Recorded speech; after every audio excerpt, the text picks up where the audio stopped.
Hello students, welcome to Dr. Shreya's Planet. This is my YouTube channel and here we explore the Shalakya series with all the amazing lectures.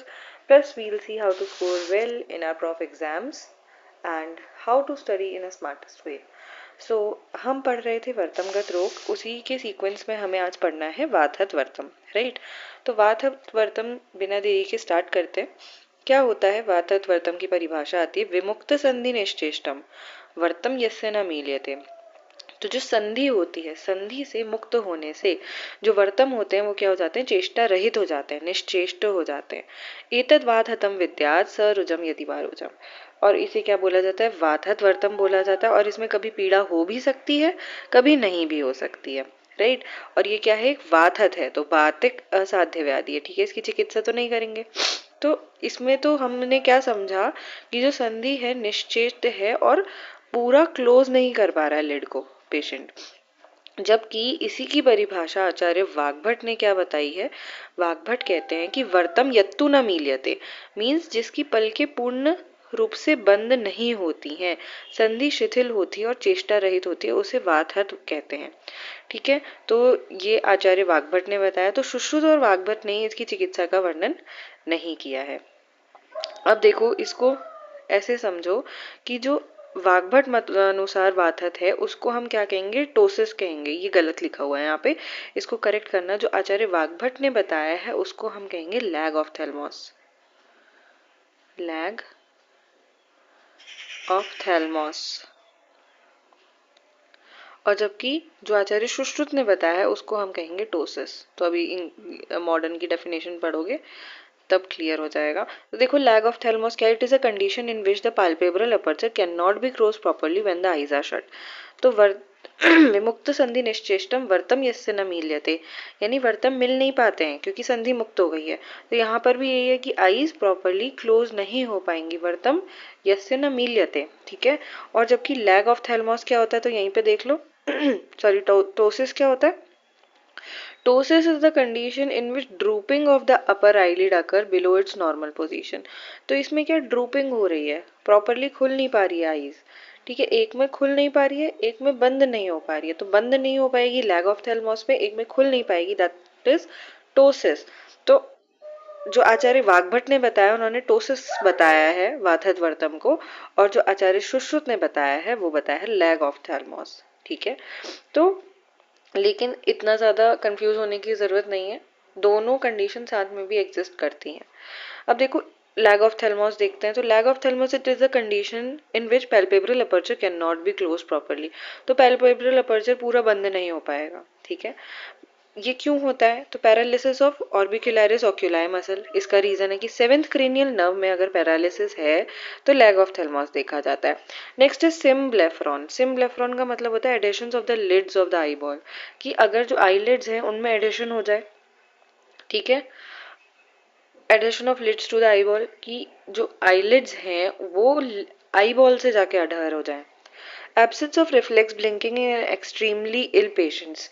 तो जो बहुत ज़्यादा इल patients होते हैं उनमें blinking reflex absent देखने के लिए मिलता है।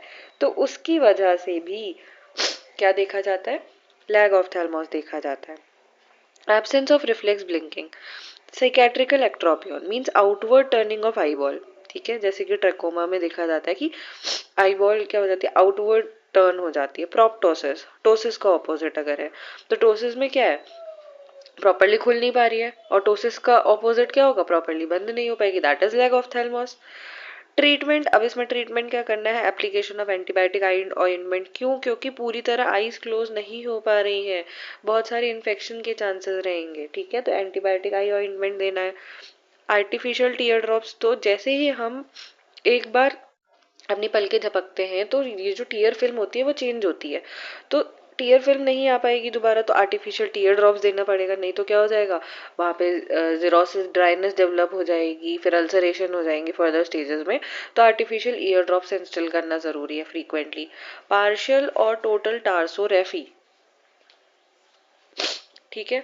तो क्या करना पड़ेगा, टार्सोरेफी करनी पड़ेगी, in which the palpebral aperture is narrowed by uniting the lateral margin of the lid. तो टार्सोरेफी में क्या करते हैं, जो टार्सल प्लेट होती है वहां पर ये प्रोसेस की जाती है और पाल्पेब्रल अपर्चर को क्या कर देते हैं, नैरो बना दिया जाता है। ठीक है, मान लिया ये इतना पाल्पेब्रल अपर्चर था, अब क्योंकि ये क्लोज नहीं हो पा रहा है, मान लिया इतना क्लोज नहीं हो पा रहा है, तो हमने इतना ही पोर्शन को क्या करना है, टार्सोरेफी कर देनी है, मतलब ये ऊपर की साइड होगी तो इतने ही पोर्शन की टार्सोरेफी करनी है और हमें क्या करना है, अपर्चर छोटा कर देना है।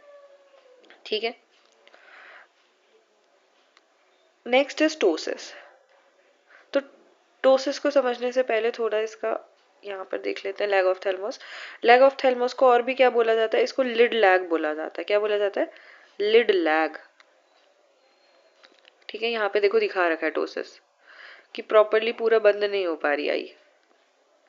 Lag of thalamus, incomplete eye closure. तो देखो ये 0.3 सेंटीमीटर इनकम्प्लीट क्लोजर है, 0.5 सेंटीमीटर इनकम्प्लीट क्लोजर है, 0.8 सेंटीमीटर इनकम्प्लीट क्लोजर है। ठीक है, तो ऐसे भी देखने के लिए मिलता है। फिर यहाँ पे दिखा रखा है देखो ऑर्बिक्युलरिस ओक्यूलाई मसल, जिसमें मैंने बताया था अगर पैरालिसिस हो जाए due to seventh cranial nerve या सेवेंथ क्रेनियल नर्व की पैरालिसिस हो जाए, ठीक है, तो क्या देखा जाता है, लैग ऑफ थैलमस देखा जाता है। फिर lag of thalamus is the inability to close the eyelids completely. तो आईलिड्स प्रॉपर्ली कंप्लीटली बंद नहीं हो पाती हैं, इसे ही हम क्या बोलते हैं, इसे ही बोला जाता है lag of thalamus. The word lagos is a Greek word of for the hare, an animal which always sleeps in the eyes open. तो लैगोस एक एनिमल को कहते हैं, हेयर जिसका नाम है, जो कि सोता भी है तो अपनी आंखें ओपन करके सोता है, तो इस वजह से इसको लैग ऑफ थैलमस बोला जाता है। फिर आता है एटियोलॉजी। तो स्ट्रोक की वजह से हो सकती है condition, Bell's palsy, tumours specially acoustic neuromas, Mobius syndrome, autoimmune condition like Guillain Barre syndrome बहुत इंपॉर्टेंट है। ठीक है, स्कारिंग फ्रॉम बर्न्स, इंजरीज और सर्टेन मेडिकल कंडीशन जिनकी वजह से क्या हो रही है, सेवेंथ क्रेनियल नर्व डैमेज हो रही है, या फिर जो ऑर्बिक्युलरिस ओक्यूलाई मसल है उसमें पैरालिसिस डेवलप हो रहा है। आईलिड सर्जरी हुई है किसी की, तो हो सकता है कि जो सेवेंथ क्रेनियल नर्व है उसमें ट्रॉमा हो गया हो। फ्लॉपी आईलिड सिंड्रोम है, स्टीवन जॉनसन सिंड्रोम है। Signs, incomplete closure of eyes, exposure of conjunctiva and cornea. ठीक है, ओपन रहेगा क्योंकि कंजक्टाइवल जीरोसिस, ड्राइनेस देखने के लिए मिल सकती है, कंजेशन देखने के लिए मिलेगा, कॉर्नियल एडिमा, पंक्टेट इन्फिल्ट्रेशन देखने के लिए मिल सकता है। सिम्टम्स, पेशेंट क्या बताएगा, फॉरेन बॉडी सेंसेशन है क्योंकि खुली है आंखें, बंद नहीं हो रही है, इरिटेशन होगी, burning of eyes, dryness, watering, eye infection, corneal ulceration, dry eyes, ये देखने के लिए मिलेगी। मैनेजमेंट में क्या करना है, तो देखो टीयर ड्रॉप्स मैंने बताया था, lubrication eye drops, control of infection, इसके लिए हम एंटीबायोटिक्स यूज करेंगे। ठीक है, एंटीबायोटिक आई ड्रॉप्स यूज करेंगे। प्रोटेक्शन ऑफ ऑक्यूलर सरफेस, ठीक है, प्रोटेक्शन प्रोवाइड करेंगे, हो सकता है उसको लेंस मतलब कि स्पेक्स पहनने के लिए बोले। सॉफ्ट बैंडेज अप्लाई करेंगे। टार्सोरेफी इंपॉर्टेंट है, लेटरल और पैरामीडियम टार्सोरेफी करेंगे। Upper lid load with gold plate, तो ये कुछ नहीं है, टार्सोरेफी याद रखना है। अब नेक्स्ट आता है टोसिस। तो देखो टोसिस ये कंप्लीटली ओपन नहीं हो पाएगी, देखने में दोनों एक से लगेंगे, लिड लैग और टोसिस। तो टोसिस में क्या है, ओपन नहीं कर पा रहा है, लेकिन जो लिड लैग है, जो लैग ऑफ थैलमस है, उसमें वो प्रॉपरली क्लोज नहीं कर पा रहा है। ठीक है, अपर्चर ओपन रह रहा है। देखो ptosis is a condition in which drooping of upper eyelid occur below its normal position. तो नॉर्मल से ज्यादा, नॉर्मली क्या होता है,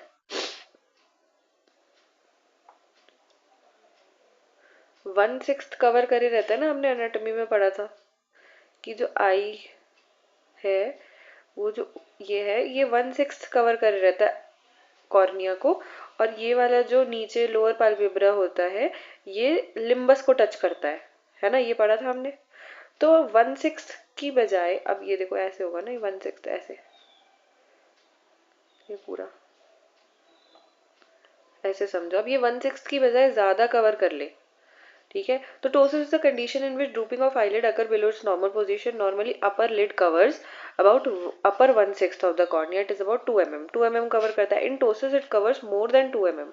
ठीक है, तो टोसिस के केस में कितना कवर करेगा, मोर देन 2 mm। दिस कंडीशन में भी यूनिलैटरल, बाइलेटरल, पार्शियल और इनकम्प्लीट। तो क्या हो सकता है, एक साइड का हो सकता है, दोनों साइड का हो सकता है, पार्शियली हो सकता है टोसिस, या फिर कंप्लीट टोसिस हो सकता है। तो इसकी टाइप्स एंड एटियोलॉजी देखते हैं। कंजेनाइटल टोसिस बहुत इंपॉर्टेंट है, बचपन से ही टोसिस देखा जाता है, तो ये बहुत बच्चों में देखने के लिए मिलता है, ठीक है। तो क्यों होता है? तो देखो, maldevelopment of levator palpebrae superioris LPS muscle, जिसको सप्लाई करती है third cranial nerve, orbicularis oculi को सप्लाई करती थी सेवेंथ क्रेनियल नर्व। तो अगर लिवेटर पाल्पेब्री सुपीरियोरिस मसल का क्या हो रहा है, माल डेवलपमेंट हो रहा है, तो हमें कंजेनाइटल टोसिस देखने के लिए मिलेगा। Congenital weakness of superior rectus muscle, अगर सुपीरियर रेक्टस मसल की क्या है, कंजेनाइटल वीकनेस है, तो भी हमें कंजेनाइटल टोसिस देखने के लिए मिलेगा। देखो यहाँ पे मसल दिखाई होगी आई गेस। देखो लिवेटर पाल्पेब्री सुपीरियोरिस, ये जो मसल है, ठीक है, एलपीएस मसल, इसको सप्लाई करती है third cranial nerve, right, third cranial nerve इसको सप्लाई करती है। तो इसकी वजह से क्या देखने के लिए मिलता है, कंजेनाइटल टोसिस देखने के लिए मिलता है, अगर इसमें क्या है, इसका माल डेवलपमेंट है। तो इसका यहाँ पे लिख देते हैं माल डेवलपमेंट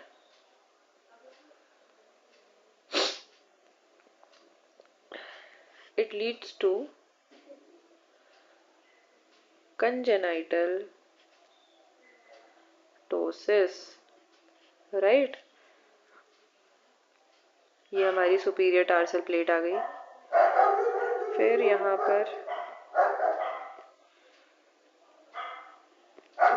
मसल, दूसरी मसल नहीं दिखाई है, सुपीरियर रेक्टस मसल, तो हम पहले देख चुके हैं सुपीरियर रेक्टस इंफीरियर रेक्टस, जब हमने आई की एनाटॉमी पढ़ी थी, राइट। तो देखो लिवेटर पाल्पेब्री सुपीरियोरिस और सुपीरियर रेक्टस मसल की अगर वीकनेस है या माल डेवलपमेंट है, तो देखा जाएगा कंजेनाइटल टोसिस। इसके अलावा कंजेनाइटल सिनकाइनेटिक टोसिस, ठीक है, कंजेनाइटल सिनकाइनेटिक टोसिस, इसे और क्या बोला जाता है, मार्कस गंजॉ विंकिंग टोसिस बोला जाता है, ठीक है। This is abnormal nervous communication between third and fifth cranial nerves. तो सिनकाइनेटिक मतलब क्या होता है, जो मूवमेंट साथ साथ हो रहा है, ठीक है, तो ये communication between third and fifth cranial nerve की वजह से होता है।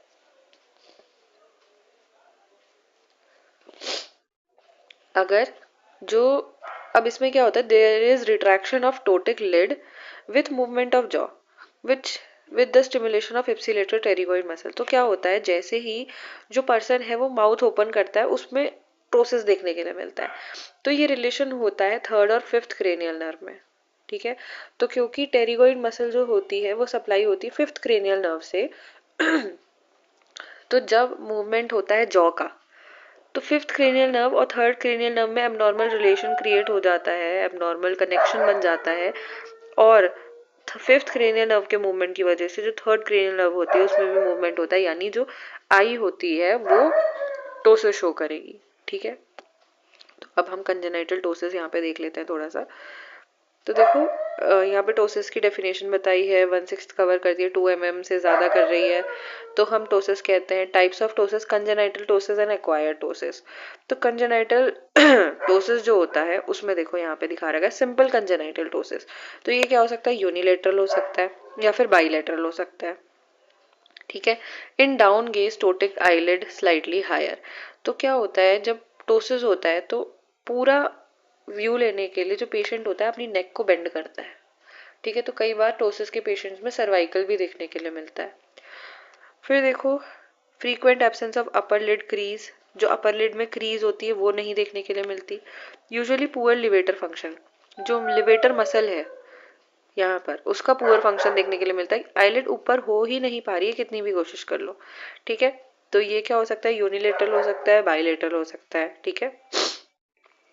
नेक्स्ट आता है Marcus gun jaw winking syndrome. तो देखो ये था, ये पेशेंट है, जैसे ही इसने अपना माउथ खोला तो क्या हुआ, टोसिस ठीक हो गया, ठीक है। ये था पेशेंट, यहाँ पे टोसिस दिख रहा है, जैसे ही इसने माउथ ओपन किया यहाँ पे टोसिस ठीक हो गया, ठीक है। तो ये क्या है, accounts for about 5% of cases of congenital ptosis. 5% cases देखने के लिए मिलते हैं। Retraction of wink of ptotic lid, ठीक है, रिट्रैक्शन हो जाएगी जैसे ही माउथ को ओपन करेगा पेशेंट, ठीक है। तो इससे पहले थोड़ा सा गलत बोल दिया था, उल्टा बोल दिया था मैंने कि, लेकिन सही क्या चीज है कि जैसे ही पेशेंट माउथ ओपन करेगा जो टोसिस है वो रिजॉल्व हो जाएगा, ठीक है, जो विंकिंग लिड है वो ठीक हो जाएगी। तो ये याद रखना है। तो देखो ये होती है टेरिगोइड मसल, ठीक है, जो हमने देखा टेरिगोइड मसल। अगर टेरिगोइड मसल में स्टिमुलेशन मिलता है, ठीक है, जैसे ही हम जॉ ओपन करेंगे, जैसे ही जॉ ओपन किया जाएगा, वैसे ही क्या होगा, जो विंकिंग है लिड की वो ठीक हो जाएगी। अब नेक्स्ट आते हैं, थोड़ा सा एक्वायर्ड टोसिस देख लेते हैं यहाँ पे। तो एक्वायर्ड टोसिस क्या होता है, ड्यू टू पार्शियल और complete paralysis of third nerve. तो थर्ड नर्व हमारी ऑक्यूलोमोटर नर्व होती है, इसका पार्शियल या फिर कंप्लीट पैरालिसिस अगर हो जाता है तो ये क्या कॉज करता है, ये कॉज करता है टोसिस को, ठीक है।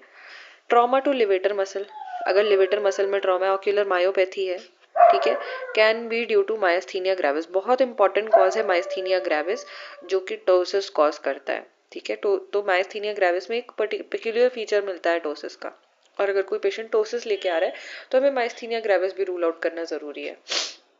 Due to increase weight of the upper lid in oedema, जैसे अगर अब और कहाँ देखा जा सकता है ptosis, due to some other pathology, secondary condition में देखा जा सकता है, जैसे कि अगर अपर लिड में एडिमा है, इन्फ्लेमेशन है, मल्टीपल चेलेजियन है पहले से, तो एक्वायर्ड टोसिस देखने के लिए मिलेगा। अब इसमें सिम्टम्स क्या देखने के लिए मिलेंगे, तो सिम्टम्स में देखो, no symptoms of the pupil is not covered by the lid, अगर प्यूपिल तक लिड नहीं पहुंची है, ठीक है, तो कोई सिम्टम्स नहीं मिलेंगे। Visual disturbance of प्यूपिल is covered, और विजुअल डिस्टर्बेंसेस कब आएंगे, जब प्यूपिल को जो लिड है जो कि प्रॉपरली खुल नहीं पा रही है, वो अगर प्यूपिल को कवर कर ले तब जाके विजुअल डिस्टर्बेंसेस मिलेंगे, अदरवाइज एसिम्प्टोमेटिक कंडीशन रहेगी। दूसरा क्या है, कॉस्मेटिक डिसफिगरमेंट, देखने के लिए अच्छा नहीं लगता है कि आंखें ऐसे आधी खुली हैं। कंपेंसेटरी चेंजेस में be present such as wrinkling of the skin of forehead. तो कंपेंसेटरी चेंजेस क्या देखने के लिए मिलता है, अब क्योंकि आईज पूरी ओपन नहीं हो पा रही है, पेशेंट अपनी फ्रंटालिस मसल जो फोरहेड की मसल होती है उसको ऊपर की तरफ पुल करेगा, तो रिंकलिंग देखी जाएगी स्किन की फोरहेड पे। टिल्टिंग ऑफ हेड बैकवर्ड्स, तो मैंने कहा कि अपना जो सर है वो पीछे की तरफ टिल्ट करता है ताकि वो प्रॉपर देख पाए, ठीक है। And elevation of the eyebrows, और आईब्रोज को एलिवेट करता है ताकि वो ऊपर की ओर उठे, है ना। और कई बार सर्वाइकल भी हो सकता है, मैंने बताया सर्वाइकल स्पॉन्डिलाइटिस देखने के लिए मिल सकता है। साइंस इसमें क्या मिलेंगे, पाल्पेब्रल फिशर इज नैरो, हमें पता है। No skin folds in the skin of the upper lid, upper lid में कोई फोल्ड्स नहीं मिलेंगे। The margin of upper lid covers more of the cornea, तो margin of upper lid cornea को 2 mm से ज्यादा कवर करेगी। Head is tilted backward, held backward tilt मिलेगा so as to draw the lid upwards beyond the pupillary area. On an attempt to elevate the upper lid, there is elevation of eyebrow.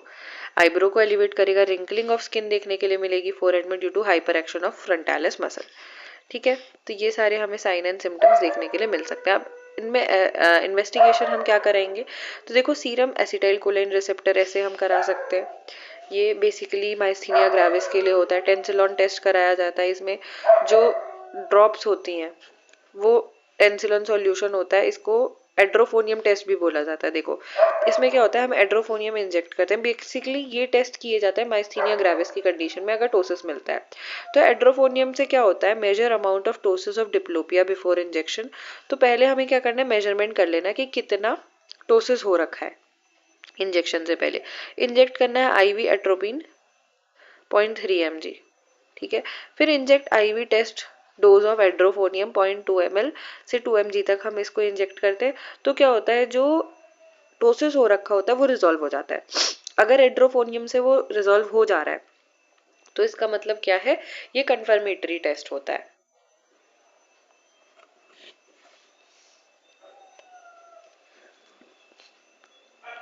दूसरा test, इसी को Tensilon test भी बोला जाता है, और इसको क्या बोलते हैं, एड्रोफोनियम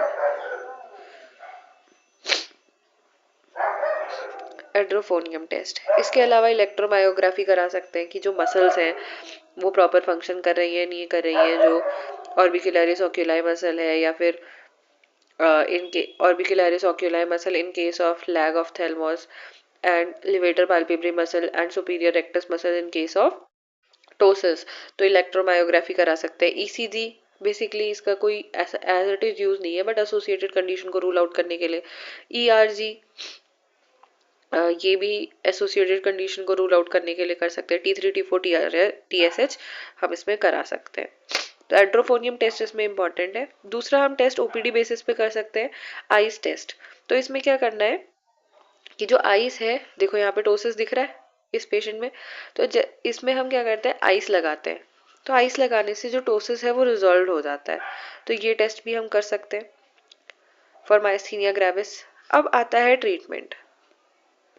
तो देखो ट्रीटमेंट में क्या करना है, ptosis is mild and there is no visual disturbance. Main यहाँ पे कुछ ऐसा दिक्कत नहीं है, मेन दिक्कत है कॉस्मेटिक डिसफिगरमेंट और विजुअल डिस्टर्बेंस। अगर कोई विजुअल डिस्टर्बेंसेस नहीं हो रहे हैं तो सर्जरी इज नॉट रिक्वायर्ड। ठीक है, अगर पेशेंट को दिक्कत नहीं है, ज़्यादा लिड कवर नहीं कर रहा है, कॉर्निया को, प्यूपिलरी एरिया को कवर नहीं कर रहा है, तो हम कुछ ट्रीटमेंट नहीं करेंगे। If pupillary area is obstructed by the eyelid, surgery is recommended. अगर तो pupillary area क्या हो रहा है, ऑब्स्ट्रक्ट हो रहा है आईलिड से, तब हम सर्जरी करते हैं। तो सर्जरी इसमें दो तरह की जाती है, लिवेटर रिसेक्शन और फ्रंटालिस स्लिंग ऑपरेशन। तो लिवेटर रिसेक्शन क्या होता है कि हमने देखा कि प्रॉब्लम कहाँ आ रही है, लिवेटर मसल में आ रही है, लिवेटर सुपीरियोरिस पैल्पेब्री मसल में आ रही है। ठीक है, जिसको सप्लाई करती है हमारी थर्ड क्रेनियल नर्व। तो useful in congenital unilateral ptosis with good levator function. ठीक है, तो इसमें क्या करते हैं, लिवेटर रिसेक्शन किया जाता है, फ्रंटालिस स्लिंग ऑपरेशन। तो इसमें क्या करते हैं, पेशेंट्स हैविंग सीवियर टोसिस, अगर सीवियर टोसिस है, कोई लिवेटर फंक्शन नहीं देखने के लिए मिल रहा है, तो लिड को क्या करते हैं, फ्रंटालिस मसल से सूचस से बांध दिया जाता है। तो अब इसको इसमें देखो डायग्राम में, लिवेटर रिसेक्शन, इसमें क्या करते हैं, indicated in any ptosis provided levator function at least 5 mm. Shortening of the levator complex, इसमें क्या करते हैं, लिवेटर मसल को लिया जाता है, उसको कट शॉर्ट कर देते हैं, काट के छोटा कर देते हैं। देखो यहाँ पे कट कर दिया, तो जिससे क्या होता है, जो लिड नीचे की तरफ आ रही थी, जो टोसिस हो रहा था प्रॉपरली खुल नहीं पा रही थी, तो अभी मसल ऊपर की तरफ हो गई, शॉर्टन हो गई है, तो ये प्रॉपरली हो पाएगा। ठीक है, दूसरा क्या था, फ्रंटालिस स्लिंग ऑपरेशन या फ्रंटालिस ब्रो सस्पेंशन। तो इसमें क्या करते हैं, मेन इंडिकेशन कम है, सीवियर टोसिस में पुअर लिवेटर फंक्शन है और Marcus gun job inking syndrome है, तो इसमें कर सकते हैं। इसमें क्या करते हैं, ये हमारी फ्रंटालिस मसल, यहाँ से क्या करते हैं, एक सूचर डालते हैं इधर और यहाँ से इसको टाई कर दिया जाता है, इन दोनों को टाई कर दिया जाता है यहाँ से। तो क्या होगा, ये चीज ऊपर को पुश हो जाएगी, जिससे क्या होगा, ये जो हमारा अपर लिड है ये प्रॉपरली खुल पाएगी। तो attachment of tarsus to frontalis muscle with a sling, तो एक स्लिंग से, सूचर से हम क्या करते हैं, फ्रंटालिस मसल से टार्सल प्लेट को जोड़ देते हैं, तो जिससे आई प्रॉपरली ओपन हो जाती है। तो ये हमारा कंप्लीट होता है वातहतवर्तम। इसमें हमने देख लिया lag of thalamus and ptosis. ठीक है, तो इसके आगे हम नेक्स्ट क्लास में देखेंगे।